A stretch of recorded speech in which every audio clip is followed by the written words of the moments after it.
कहते हैं कुछ जगहें समय में नहीं बंधी होती, समय उनके भीतर कैद रहता है।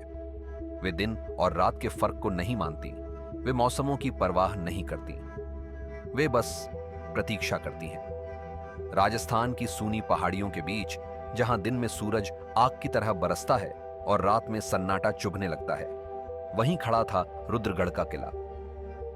दूर से देखने पर वह सिर्फ एक खंडहर लगता था, टूटी दीवारें, झुके हुए बुर्ज और जंग खाए फाटक। लेकिन गांव वाले जानते थे कि यह किला केवल पत्थरों का ढांचा नहीं है, यह एक स्मृति है जो अब भी सांस लेती है। गांव में कोई इसे खुलकर नहीं कहता था, लेकिन सब जानते थे कि रुद्रगढ़ रात में बदल जाता है। दिन में उसकी दीवारें शांत रहती थीं, मानो सोई हों, मगर जैसे ही सूरज पहाड़ियों के पीछे उतरता, हवा का मिजाज बदल जाता।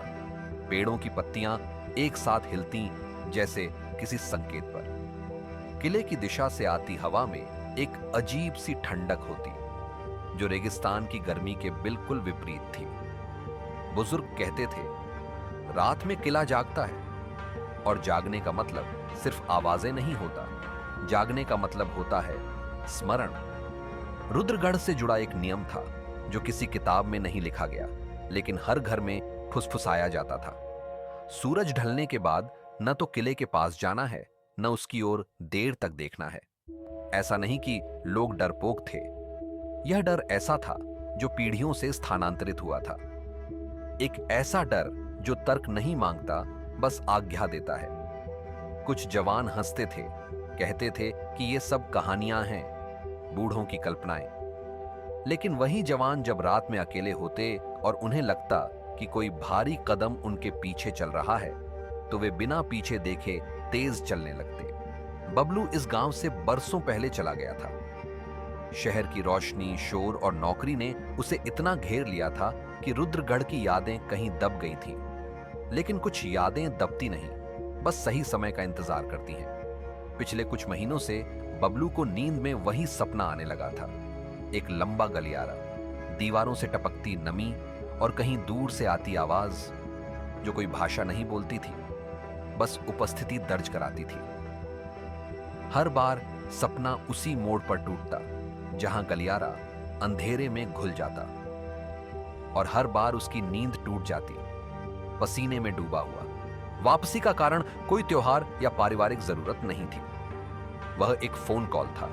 मां की आवाज फोन पर भारी और टूटी हुई थी। उन्होंने बस इतना कहा, बबलू, किला फिर से करवट ले रहा है। फिर फोन कट गया। कोई और सफाई नहीं, कोई और शब्द नहीं। बबलू समझ गया कि यह कोई साधारण बात नहीं है। कुछ शब्द ऐसे होते हैं जो बचपन की परतों को चीरते हुए सीधे भीतर उतर जाते हैं। रुद्रगढ़ उन्हीं शब्दों में से एक था। गांव पहुंचना अपने आप में अजीब अनुभव था। रास्ता वही था, लेकिन सब कुछ थोड़ा बदला हुआ।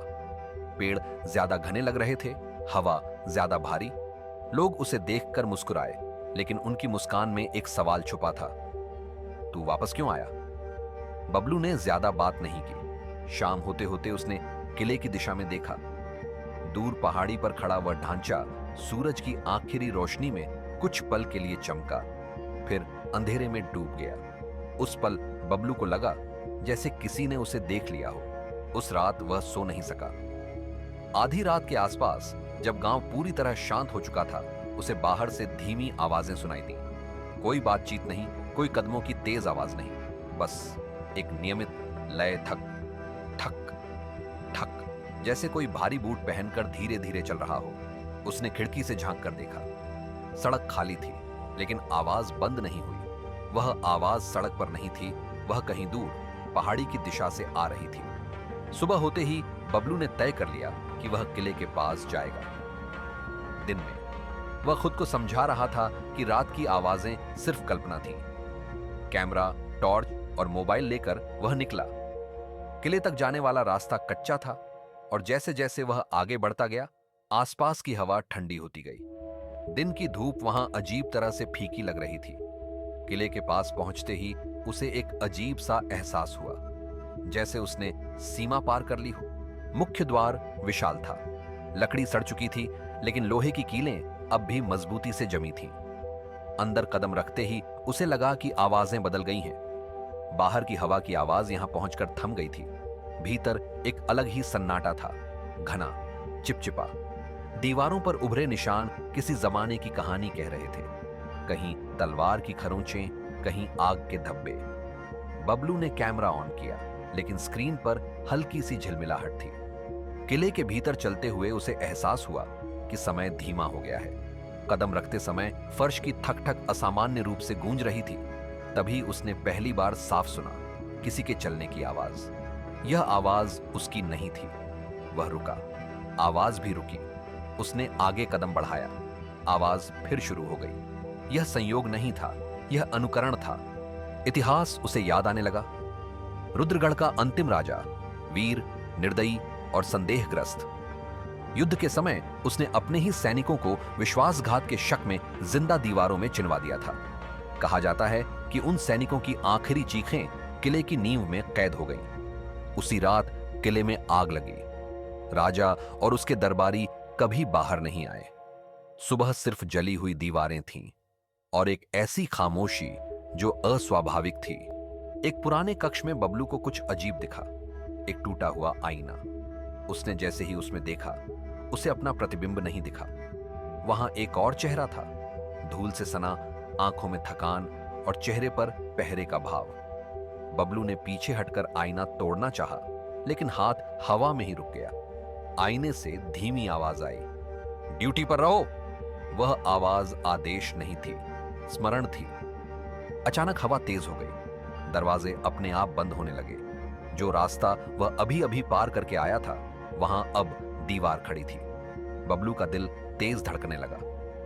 किला बदल रहा था, या शायद वह हमेशा से ऐसा ही था और अब खुद को दिखा रहा था। बाहर निकलने का रास्ता ढूंढते हुए उसे एहसास हुआ कि रुद्रगढ़ किसी को पकड़ने के लिए नहीं, किसी को रखने के लिए बना है। जैसे ही सूरज ढलने लगा, किले के भीतर अंधेरा घुलने लगा और उसी अंधेरे में किसी ने गहरी सांस ली। ठीक उसके पीछे, जिस पल बबलू ने महसूस किया कि उसके ठीक पीछे किसी ने सांस ली है, उसी पल उसके भीतर की सारी हिम्मत किसी अदृश्य हाथ की तरह दबने लगी। वह धीरे धीरे मुड़ा, ऐसे जैसे किसी टूटे हुए सपने में मुड़ते हैं, और टॉर्च की रोशनी सीधी उस अंधेरे पर जा टिक गई जो किले के भीतर फैल चुका था। वहां कोई चेहरा नहीं था, कोई शरीर नहीं था, लेकिन हवा में एक भारीपन था। ऐसा भारीपन जैसे किसी कमरे में किसी के जाने के बाद भी उसकी उपस्थिति बनी रहे। उसके कानों में वही ठक ठक की आवाज गूंज रही थी, लेकिन अब उसमें ताल थी, एक सैनिक के कदमों की ताल जो गश्त का हिस्सा होती है और जो वर्षों बाद भी अपने नियम नहीं भूलती। किले की रात अचानक उतर आई थी। बाहर सूरज अभी पूरी तरह डूबा नहीं था, लेकिन रुद्रगढ़ के भीतर अंधेरा पहले ही घना हो चुका था। यह अंधेरा सामान्य नहीं था। यह अंधेरा जैसे दीवारों से रिसकर फैल रहा था। बबलू ने फोन की फ्लैशलाइट भी जलाई, पर रोशनी कुछ मीटर से ज्यादा आगे नहीं जा पा रही थी। ऐसा लग रहा था कि अंधेरा रोशनी को पी रहा है। उसने भागकर मुख्य द्वार की ओर जाना चाहा, मगर रास्ता वही नहीं था। जिस गलियारे से वह आया था, वहां अब दो रास्ते थे, एक बाईं ओर और एक नीचे की ओर, और दोनों ऐसे लग रहे थे जैसे अभी अभी बनाए गए हों। किला अपना नक्शा बदल रहा था, या नक्शा हमेशा से बदलता था और सिर्फ अब बबलू को दिख रहा था। उसने अपने कदम रोककर दीवार पर हाथ रखा। पत्थर ठंडे थे, लेकिन उस ठंडक में भी कुछ जीवित सा था, जैसे पत्थर के भीतर कोई धीमी धड़कन चल रही हो। उसने कान लगाकर सुना। पहले तो कुछ नहीं, फिर बहुत धीमे, जैसे भीतर से किसी ने कराह कर सांस छोड़ी हो। बबलू का पेट अंदर खिंच गया।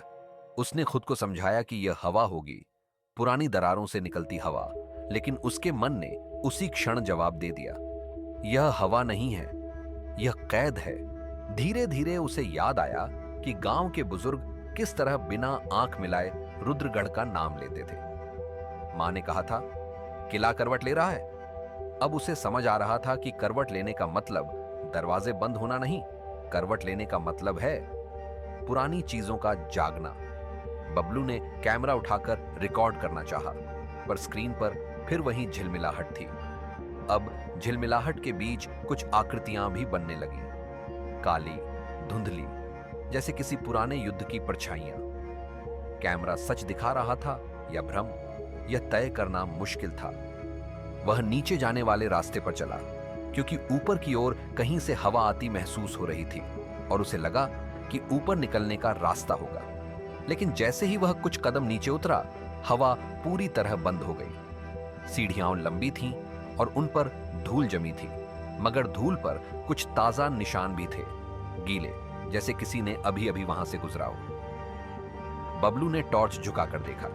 निशान छोटे नहीं थे, वे भारी बूटों के थे, और सबसे अजीब बात यह थी कि निशान केवल नीचे की ओर नहीं जा रहे थे, वे ऊपर की ओर भी लौट रहे थे, जैसे कोई बार बार यही रास्ता तय कर रहा हो।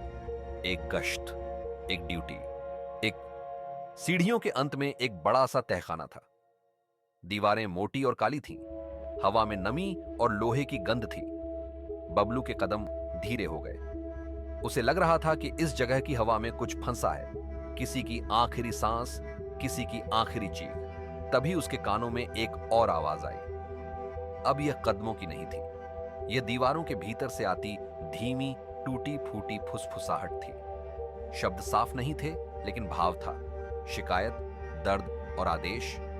जैसे कई लोग एक साथ कुछ कहना चाहते हों, लेकिन उनके मुंह बंद कर दिए गए हों। बबलू ने अपने दोनों हाथ कानों पर रखे, फिर भी आवाज बंद नहीं हुई, क्योंकि यह आवाज बाहर नहीं थी, यह भीतर उतर चुकी थी।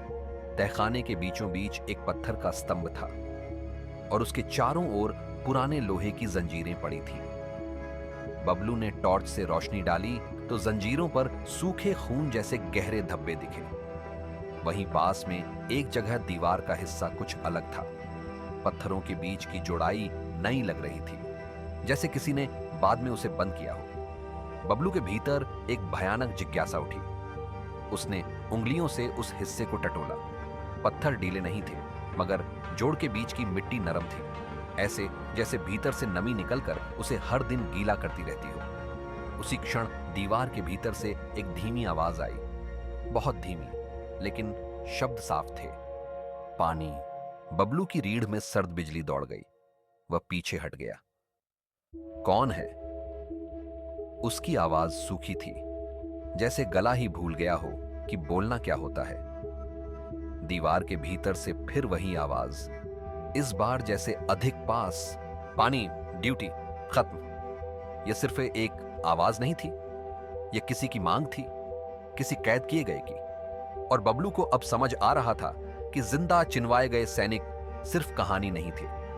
यह तहखाना, ये जंजीरें, ये गीली दीवार, सब गवाही थे। अगर सचमुच किसी को दीवार में बंद किया गया था, तो उसके बाद उस जगह में सिर्फ मौत नहीं रहती, वहां भूख, प्यास, चीख और दुआएं भी रह जाती हैं। और जब ऐसी चीजें सदियों तक पत्थर में दबती हैं, तो वे पत्थर को भी जीवित बना देती हैं। उसी पल हवा में तेज सरसराहट हुई। बबलू ने टॉर्च घुमाई। उसे लगा जैसे किसी ने उसकी रोशनी के किनारे से झांका हो।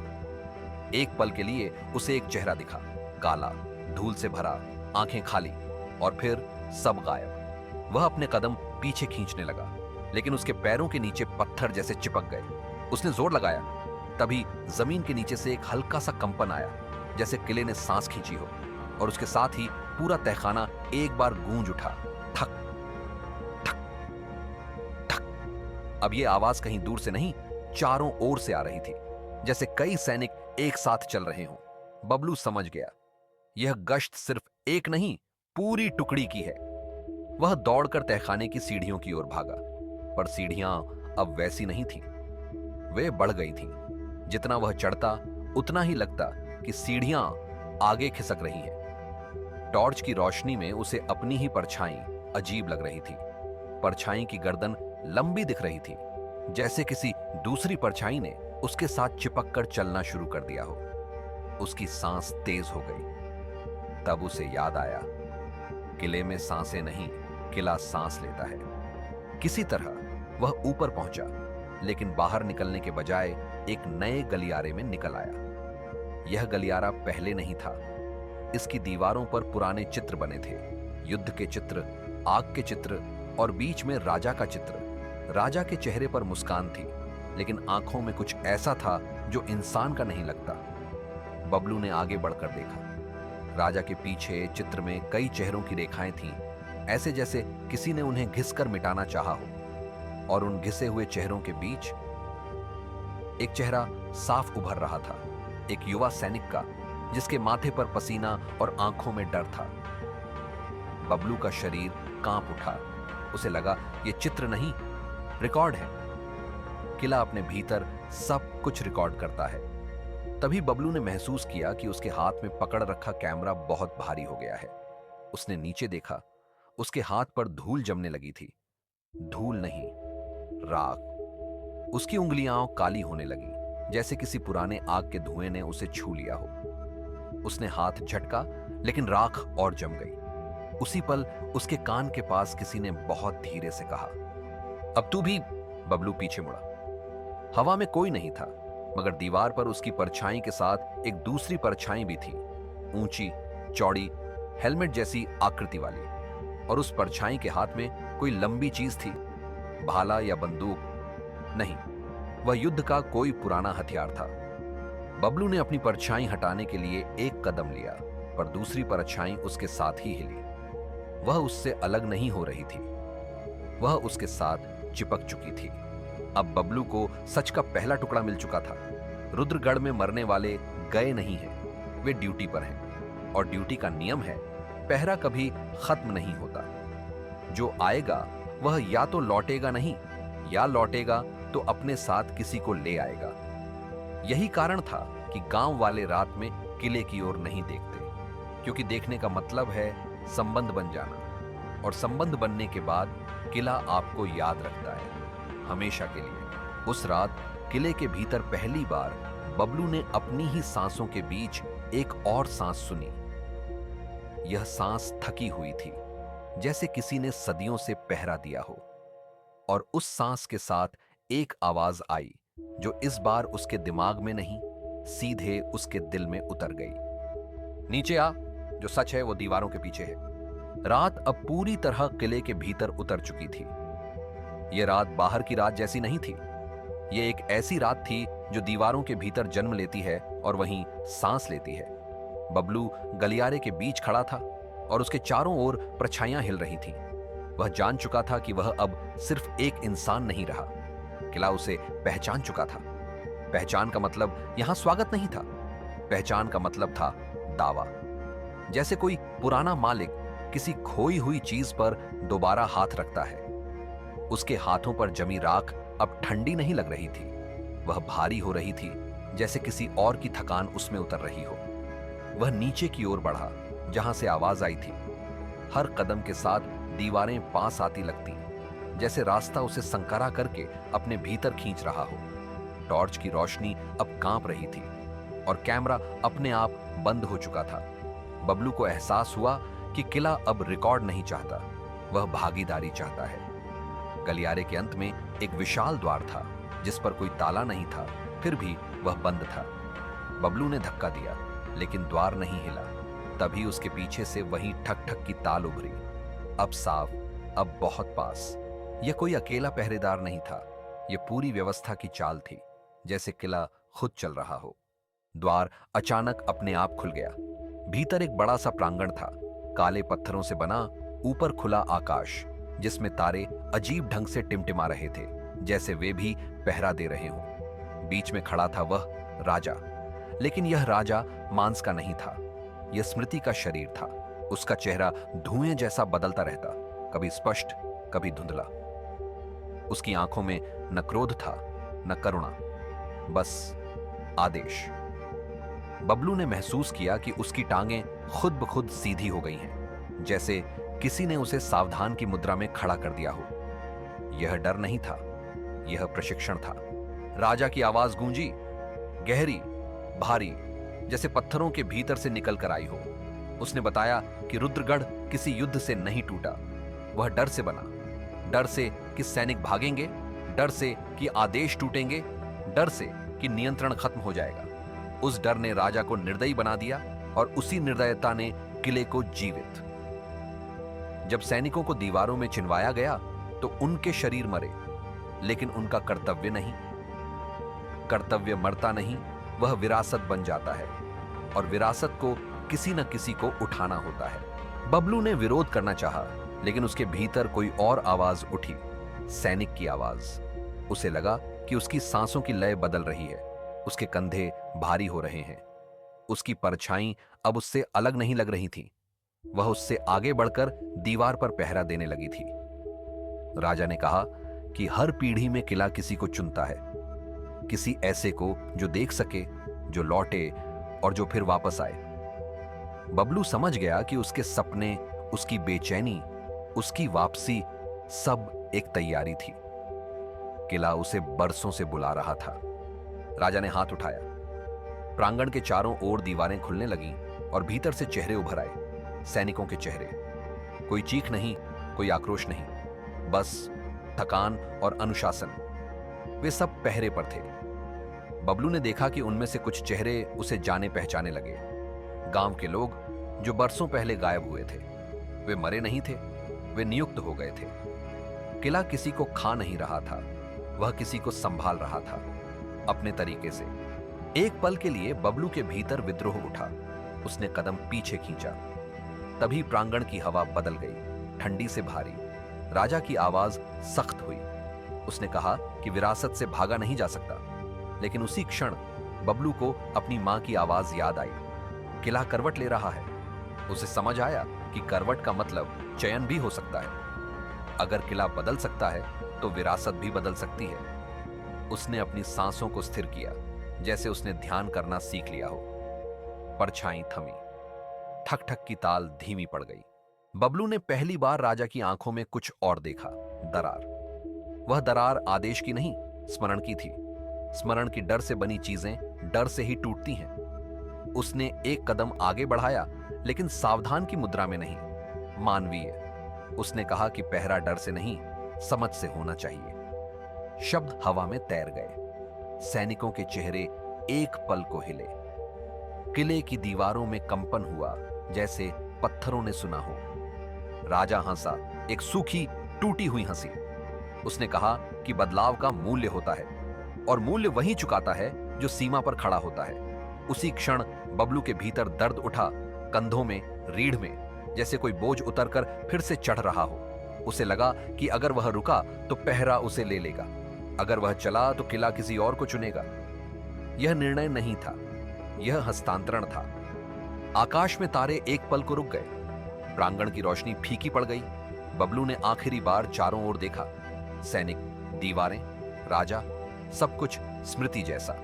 उसने पीछे हटने का रास्ता देखा, जो अभी अभी खुला था, जैसे किला कह रहा हो, एक मौका। उसने दौड़ लगाई। ठक ठक की ताल फिर तेज हुई, पर इस बार पीछा नहीं था, यह विदाई थी। गलियारे बदलते गए, लेकिन रास्ता खुलता रहा, जैसे किला खुद उसे बाहर छोड़ रहा हो। मुख्य द्वार के पास पहुंचते ही हवा गर्म हो गई। बाहर की रात अपनी सामान्य आवाजों के साथ लौट आई। बबलू लड़खड़ाकर बाहर गिर पड़ा। पीछे मुड़कर देखा, द्वार बंद था, शांत, जैसे कुछ हुआ ही ना हो। उसकी परछाई सामान्य थी, हाथों की राख झर गई थी, लेकिन भीतर भीतर कुछ बदल चुका था। वह जानता था कि वह अकेला नहीं लौटा, कम से कम स्मृति में नहीं।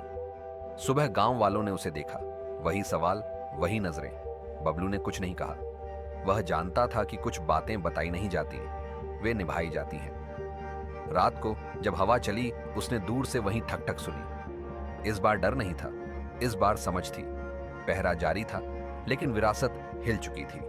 और कहीं पत्थरों के भीतर किले ने एक नई सांस ली, हल्की, अलग। सुबह की रोशनी गांव में फैल चुकी थी, लेकिन बबलू के भीतर अभी भी रात अटकी हुई थी। यह वही रात थी जो रुद्रगढ़ के भीतर जन्म लेती है और बाहर आकर भी पीछा नहीं छोड़ती। वह घर लौटा, बैठा, पानी पिया, सब कुछ सामान्य किया, लेकिन हर सामान्य हरकत के नीचे एक असामान्यता धड़क रही थी।